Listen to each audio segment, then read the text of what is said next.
सुख को बंद करो भोगना। अलम विषय वार्तया नरक कोटि विभत्सया, बंद करो ये विषय वार्ता का चिंतन कथन श्रवण, ये कोटि नरकों जैसा भय प्रदान करने वाला है। अभी तुम्हें समझ में नहीं आ रहा। ये विषय चित्र देखना, विषय चिंतन करना, विषय क्रियाएं करना बहुत करोड़ों जन्मों में किया है। थोड़ा संयम में हो जाओ, मानव जीवन की दिव्यता, आनंद की दिव्यता, उसका अनुभव करो, परमात्मा तत्व का अनुभव करो, नहीं पछताओगे।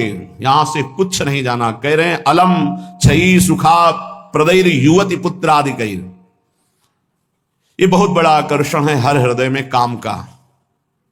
विपरीत शरीरों को भोगने की प्रबल इच्छा, यही हमारी दुर्गति कराती चली आई है। इसी का आकर्षण रोकना है। यदि हृदय में यह आकर्षण बना रहा, काम सुख के भोग के लिए विपरीत शरीरों के आकर्षण, शरीरों को भोग करके आनंद की अनुभूति करने की इच्छा, ये दुर्गति करा देती है। दुर्गति ये ऐसा दलदल है, इस दलदल में प्रथम बार जब से उतरे आज तक नहीं निकल पाए। धसता ही चला गया जो इस काम भोग रूपी दलदल में गिरा। इसलिए कह रहे अलम क्षयम सुख, नाशवान चिंता शोक प्रदान करने वाले इस सुखाकर्षण से बचो। जो शरीराकर्षण, इससे बचो, नष्ट हो जाओगे। तुम्हारे जीवनी शक्ति एक सीमित है। अभी यौवन अवस्था है, नष्ट कर लो, फिर किसी काम के नहीं रहोगे। ना भगवत चिंतन ना शरीर चिंतन का रह जाएगा। केवल शोक चिंतन, चिंता, भय और केवल नाना प्रकार की भयावह कल्पनाएं। बस संयम से नहीं चलोगे, धर्म से नहीं चलोगे तो कोई सुख तुम्हें कभी सुख प्रदान ही नहीं कर पाएगा। धर्मात्मा पुरुष धर्म पूर्वक जब सुख का सेवन करता है तो सुख उसे विरति प्रदान करता है, वैराग्य प्रदान करता है, फिर वो अनुराग के मार्ग में चल पाता है। इसलिए कह रहे कि क्षय नाशवान सुख है, अक्षय परमात्म सुख की तरफ बढ़ने के लिए तुम्हें मानव देह मिला था। लेकिन प्रदैर युवती, मुस्कुराहट, रूपाशक्ति, मृदु भाषण, नाना प्रकार की विलासिता, इसने तुम्हारे मन का अपहरण कर लिया है। बचाओ अपने मन को और मनमोहन की तरफ लगाओ, प्रभु की तरफ लगाओ। मान लो इन महापुरुषों की बात, आज तक कभी कोई तृप्त नहीं हुआ। कोई भी शरीर भोगों से अतृप्त होकर ही मरा और अगले जन्म फिर उन्हीं भोगों में लगा। बहुत सावधान। यदि बात समझ में आ जाएगी तो निहाल हो जाओगे, नहीं समझ में आएगी तो कभी पछताओगे इस बात को सोचकर। ये महापुरुषों के वचन है। धर्म पूर्वक भजन करते हुए यदि भोगों का सेवन करोगे तो वैराग्य हो जाएगा और भगवान के चरणों में अनुराग के मार्ग में चल पड़ोगे, गृहस्थ हो या विरक्त। अधर्म पूर्वक विषयों का सेवन करोगे, मलिन अंतःकरण, रागी अंतःकरण, हिंसक स्वभाव, क्रूर स्वभाव, ससुख वांछा, आसुरी स्वभाव वाला बन जाएगा, जीवन नष्ट हो जाएगा। श्रीपाद कह रहे हैं वित्तादिकैर, धन के द्वारा भोगों को संग्रह करके भोगने की इच्छा, ये महान पापाचरण कराती है। अवस्था हो गई है भोग त्याग कर भजन करने की, फिर भी रुपए के बल से भोग भोगने की प्रबल आकांक्षा, खरीद के भोगेंगे। भोग लो, पैसा है, अभी पुण्य के द्वारा, पूर्व पुण्य के द्वारा तुम्हारे पास जो श्री है, लक्ष्मी है, उसका दुरुपयोग कर लो। दुरुपयोग, 4 भूखों को भोजन पवा देते उसी पैसे से तो तुम्हारी सदगति का कारण बनता। लेकिन 4 भूखों से पैसे छीन कर अपनी वासना की पूर्ति में लगा दिया, वो तुम्हारे सर्वनाश का कारण बन जाएगी। किसी को भी बाहुल्यता भोगों की मिलती, संपत्ति की मिलती तो उसके भोग के लिए नहीं, समाज सेवा के लिए मिलती है। तुम्हारा जितना खर्चा है कम से कम खर्चा करके काम चलाओ और तुम्हारे पास जो अधिक संपत्ति है वो दूसरों की सेवा में लगाओ, बीमार की सेवा में लगाओ, असहाय की सेवा में लगाओ, भूखों की सेवा में लगाओ, पशु पक्षियों की सेवा में लगाओ, तो धर्म बन जाएगा। और ये धर्मो रक्षति रक्षिता, ये दुर्गति से तुम्हारे धर्म रक्षा कर लेगा। लेकिन जिनके पास धन बढ़ता है उनके पास दोष बढ़ जाता है। मदिरा पान करना, पैसे के बल से व्यभिचार करना, पैसे के घमंड में आकर दूसरे की जीवों की हत्या कराना, मांस खाना, नाना प्रकार के छल कपट द्वारा पैसा, ये महान नरक की प्राप्ति कराता है, घोर दुर्गति होती है। इसलिए कह रहे वित्तादिकैर, बचो बचो, अधर्म के धन से बचो। ये बहुत प्यारा दिखाई देता है लेकिन तुम्हारा सर्वनाश कर देगा।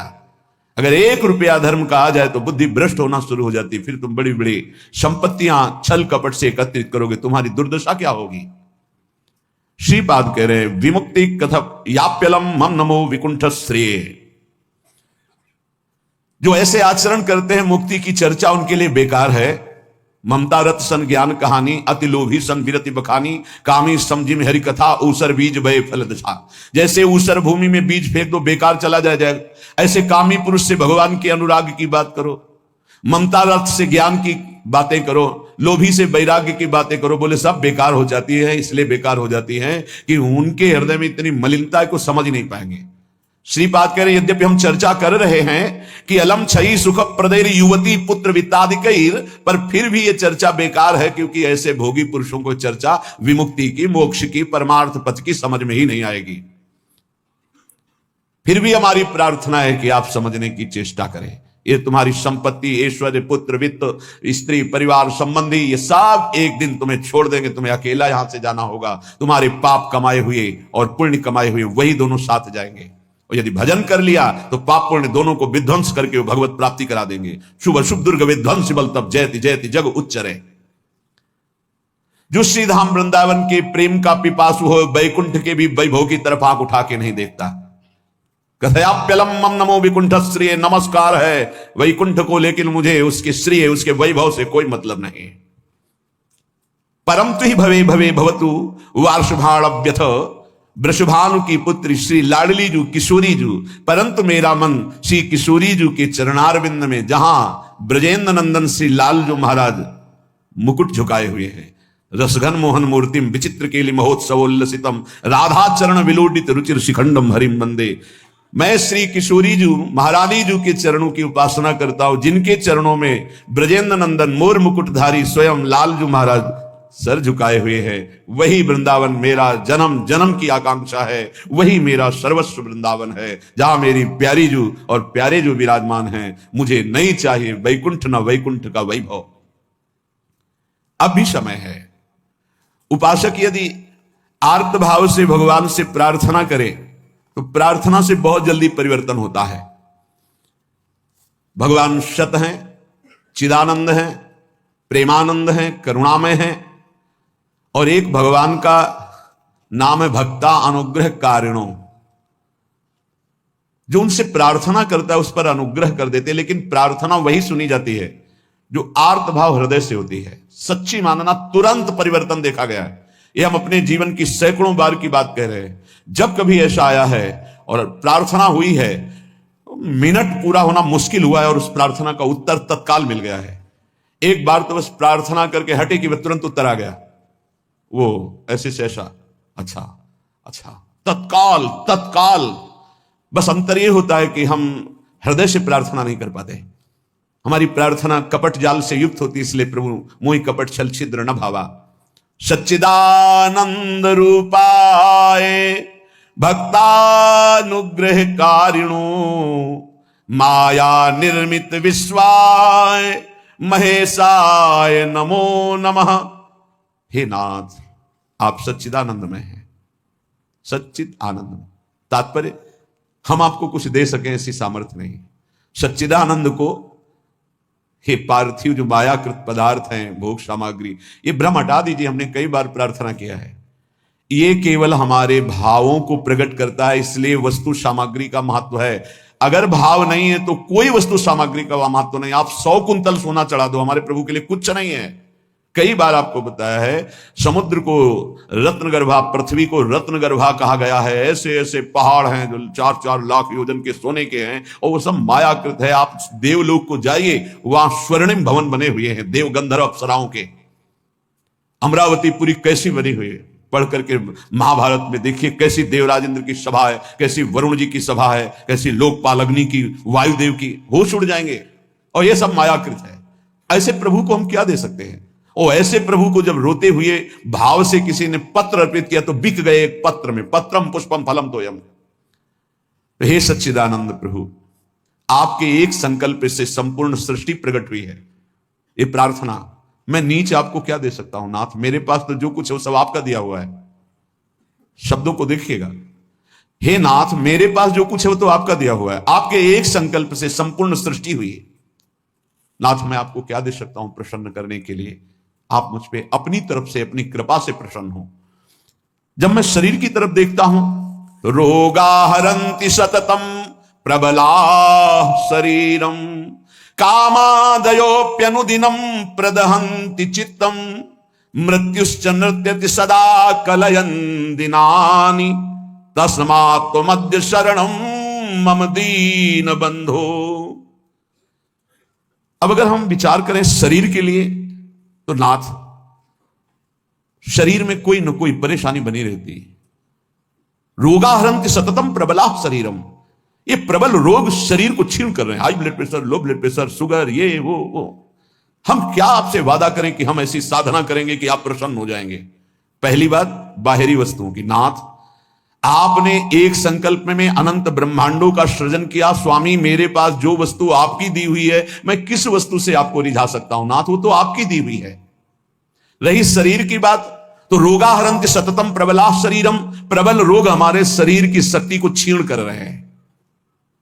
अंदर आए सूक्ष्म शरीर, तो कामादयोप्यनुदिनम प्रदहन्ति चित्तम, ये काम क्रोध लोभ मोह मद मत्सर इतना गंदा किए हैं अंदर की, हम कैसे आपको कहें कि हम अंदर से आपका ध्यान धर पाएंगे? कभी काम अपना प्रभाव दिखाता है, कभी क्रोध अपना प्रभाव, कभी लोभ, कभी मोह, कभी अहंकार, कभी ईर्ष्या। नाथ, बड़ा गंदा हृदय है।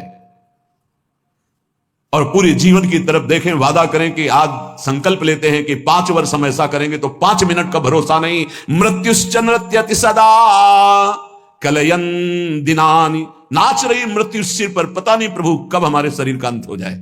इसलिए नाथ, मैं आज प्रार्थना करता हूं कि मेरे पास आपको प्रसन्न करने के लिए कुछ नहीं है। आपकी दी हुई भोग सामग्री और ये शरीर रोगों का घर, मन विकारों के द्वारा अपवित्र, और प्रभु पूरा जीवन मृत्यु के हवाले। किस समय मेरी मृत्यु हो जाए मुझे भरोसा नहीं, पता नहीं। नाथ, तस्मात् त्वमद्य शरणं मम दीन बंधो, हे दीन बंधु, अब एक ही उपाय, मैं आपकी शरण में हूं। आप मुझे अपने चरणों की शरण में रख लीजिए। हे प्रभु, वे देहो विनश्यति सदा परिणामशीलस्, चित्तम च खिद्यति सदा विषयानुरागी, बुद्धि सदा ही रमते विषये सुनांत, तस्मात् त्वमद्य शरणं मम दीन बंधु। बहुत सुंदर। नाथ, ये शरीर का प्रतिपल परिवर्तन हो रहा है। कभी घुटने के बल था, फिर किशोर अवस्था आई, फिर जवानी आई, फिर धीरे धीरे ढल रहा है। ये नाशवान शरीर नाश की तरफ जा रहा है। और प्रभु, मन प्रतिपल भोगों में लगा हुआ है, हमारा चित्त प्रतिपल भोगों में लगा हुआ है। ईमानदारी की बात देख लो, ये खाऊंगा, ये पीऊंगा, ये देखूंगा, ये भोगूंगा, ये भोगा, अब ये भोगूंगा, ऐसी ही गणित चलती रहती है अंदर। और मेरी बुद्धि बस एक ही बात, इस विषय को भोगने में ये सुख है, निश्चय करती है विषयों में सुख है। मारा गया प्रभु, मारा गया। कुछ भी ऐसा नहीं है जिस पर मैं टिक सकूं। शरीर टिक नहीं रहा, क्योंकि नाशवान प्रतिक्षण नाश की तरफ जा रहा। मन प्रतिक्षण भोगों का चिंतन कर रहा। बुद्धि यही निश्चय करा रही कि भोगों में, रुपया में, घर में, मकान में, स्त्री में, पुत्र में, शरीर में, इन्हीं में सुख है। नाथ, कभी मैं आत्मा राम नहीं बन सका, अर्थात अपने स्वरूप को नहीं जाना कि मैं कौन हूं। इसलिए दीन बंधु, अब आपकी शरण में हूं, बचा लीजिए मुझे। हे नाथ, मैं आपकी शरण में हूं। आयुर्विनश्यति यथा मघटस्तथोयम, विद्युत प्रभेव चपला बत यौवनश्री, वृद्धा प्रधावती यथा मृगराज पत्नी, तस्मात् त्वमद्य शरणं मम दीन बंधु। प्रभु, जैसे कच्चे घड़े के प्रभाव को जानो कि पानी डालते ही वो फैल जाता है, नष्ट हो जाता है। कच्चे घड़े में पानी नहीं टिकता। नाथ, इस तरह मेरा शरीर है, कच्चे घड़े की तरह, पता नहीं कब फूट जाए। जैसे पानी का बुलबुला बढ़िया दिखाई दे रहा है, लेकिन किस क्षण फूट जाए उसका भरोसा नहीं। बिल्कुल ऐसे ही विद्युत प्रभेव चपला बत यौवनश्री, ये जवानी, ये वैभव बिजली की तरह है। इसको भी देखा, बहुत चंद दिनों में नष्ट होते देखा। ये जो श्री अर्थात लक्ष्मी है, चपला है, इसे चंचला कहा गया है। ये किसी एक जेब में बराबर नहीं टिकेगी। वही रुपया लाखों लोग कह चुके हैं कि मेरा है, और लाखों कहेंगे मेरा है, वो बदलता चला जाएगा, चपला है। आयुर्विनश्यति यथा मघटस्थ तोयम, विद्युत प्रभेव चपला बत यौवनश्री। ये जवानी, ये रुपया, ये भोग सामग्री, ये वाहवाही किसी की ब्याही हुई नहीं है। आज जवान हो, कल तुम्हारी दुर्दशा हो जाएगी। आज धनी हो, कल मांग करके तुम्हें खाने की भी हिम्मत नहीं रहेगी, ऐसी स्थिति आ जाएगी। बहुत होश में। वृद्धा प्रधावती यथा मृगराज पत्नी, जैसे सिंहनी खाने को तैयार है, ऐसे रोग युक्त वृद्धावस्था तुम्हारा इंतजार कर रही। जब धक्का लगा के घर से बाहर कर दिए जाओगे, कर्म के परिणाम में कुछ भी तुम्हारा नहीं, कोई भी तुम्हारा नहीं। ऐसे कितने उदाहरण हैं। इसलिए अभी दीन बंधु प्रभु के नाम जपने का अवसर जप लो, अभी प्रभु की शरण में हो जाओ, तुम्हारा मंगल हो जाएगा। इस पर भरोसा मत करो। जब घटनाएं सुनते हैं तो लगता है कि लोगों को सीख लेनी चाहिए। अपने पुत्र को 10,000 करोड़ की संपत्ति कमा के दी, उसी पुत्र ने धक्का मार के बाहर कर दिया और रोता घूम रहा है कि हमें अपने घर में रख ले। ए भाई, हरिशरणम अगर ये जीवन में नहीं है तो तुम्हारा सब जीवन व्यर्थ चला जाएगा। आयाद व्ययो मम भवत्यधिको अविनीते, कामादयो हि बलिनो निबला समाद्या, मृत्युर्यदा तुदति मां बत किम बदेयम। हे प्रभु, ये जो रुपए की आय है, ये जीव को पागल बना देती है, धर्म से भ्रष्ट कर देती है। ये भी देखा है, जितना अधिक रुपया आएगा उतनी बुद्धि भ्रष्ट होती चली जाएगी। रुपये का सदुपयोग कोई महाभागवत कर पाता है? नहीं। रुपया बहुत बुरी तरह कर्म बिगाड़ देता है। जहां रुपया बढ़ा तो फिर कर्म बिगाड़ देता है। कुछ नहीं, भारी प्रमाद। ये जो आप लोग बैठकर सत्संग सुन रहे हैं, बड़ी भगवत कृपा है जो आप यहां आकर के सत्संग सुन रहे हैं। भगवत कृपा। संसारियों को भगवत चर्चा सुनने की ना प्रेरणा होती है, ना इच्छा होती है, ना समय दिया जाता है। और जिसे सत्संग नहीं मिला जीवन में, उसका जीवन कूड़ा बना रहता है। गंदे आचरण, गंदा खाना पीना, गंदा व्यवहार। भगवत प्राप्ति करना है, भजन करना है, ऐसा कहीं चिंतन ही नहीं है। कहीं चिंतन नहीं, बस कमाना, ये सत्य है संसार, ऐसा भाव। कमाना है, मकान बढ़िया बन जाए, रुपया बैंक बैलेंस हो, अमुक कार्य सोचते सोचते मर गया। फिर अगला जन्म हुआ, फिर यही सोच। कब तक चलता रहेगा? आयाद व्ययो मम भवत्यधिको विनीते। और जब आय अधिक होने लगती है और बुद्धि व्यभिचारी हो जाती है, धर्म से अधर्म की तरफ जाने लगती है, तो फिर उसका व्यय गंदे तरीके से होता है। गंदे तरीके से।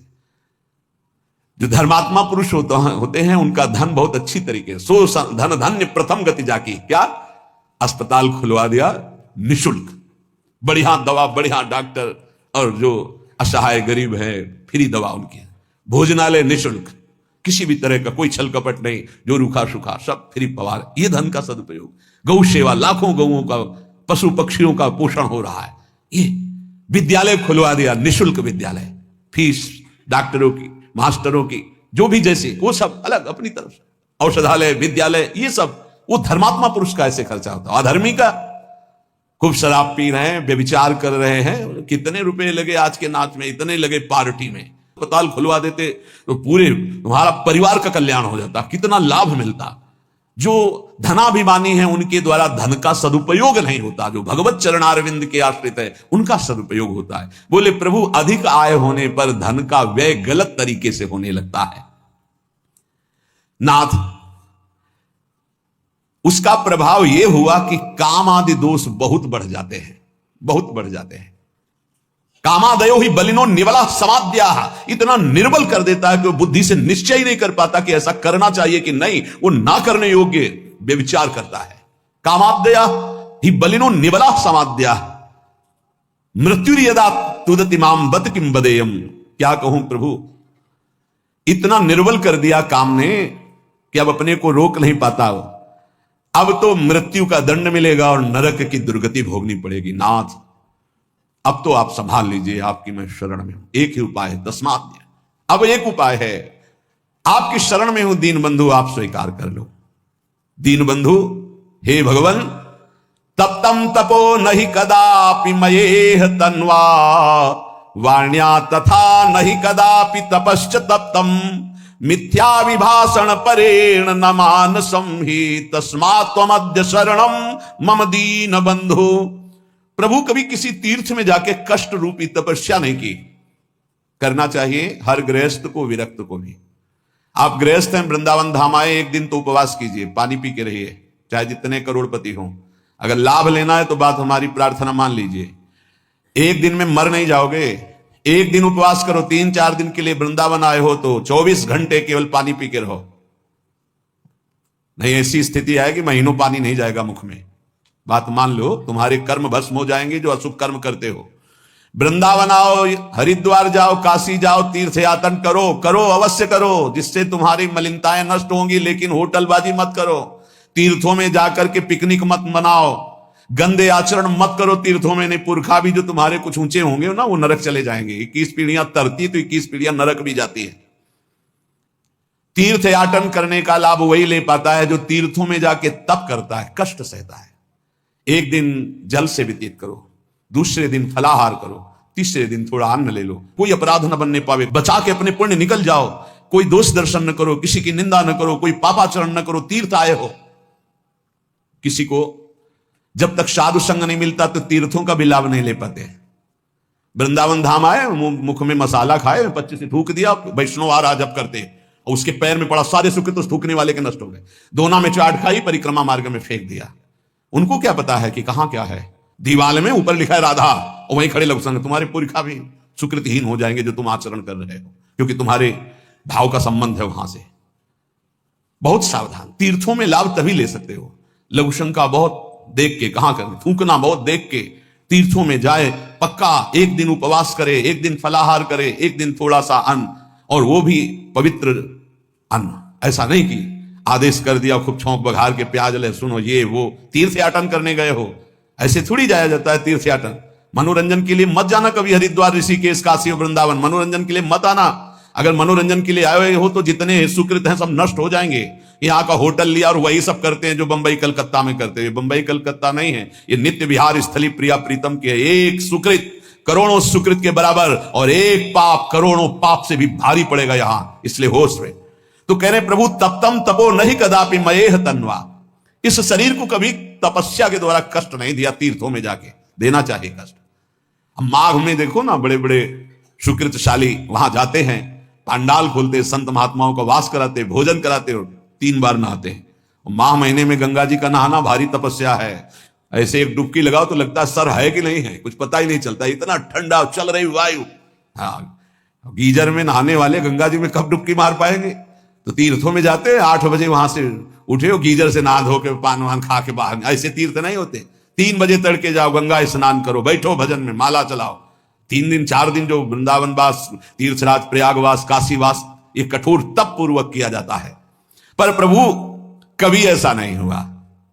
दीन बंधु और वाण्या तथा नहीं कदापि तपश्च तप्तम।